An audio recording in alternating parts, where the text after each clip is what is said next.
Talo falava. Le mamalo le tio Samoa. Ia. O le wa o tango e kuka le pisua. Awa o le matai ai lea. Tina matutua matama matutua. Ia o le pisua le wa fai.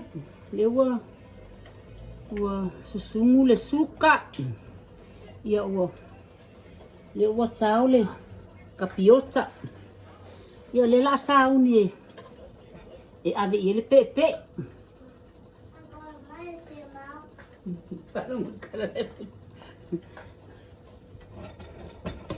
Ia o a lava mea uma ia e pea le kuka whaasa mua lava e.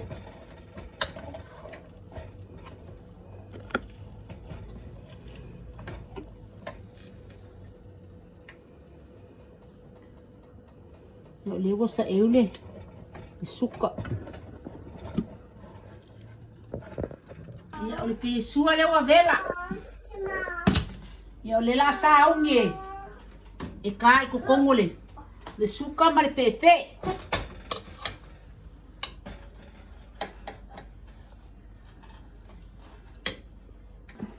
Ia le wakale kapioka i kukongo le pepe. Ia wo mga susungu ma le suka. Ia o le nei langa matai ai a kamakuku ai. E mei se angai ta maa matutua matinga matutua e. Fia kele ai le pisua. Ia, o le pisua e fai Samoa. Ia, le anga o le tatou ai Samoa e kolo le ungu le fai mo le pisua. Ia, e langa le ngi umu New Zealand. O le ua sui e foi le si. Ma inga le ua. Pata e tai o nga kau le o nga umu. O nga kai le. Au pisua i Samoa e tolo le ungu.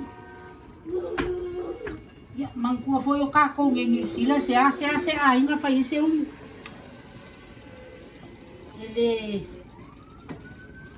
Ele tofu ma foi a inga ma umu kuka.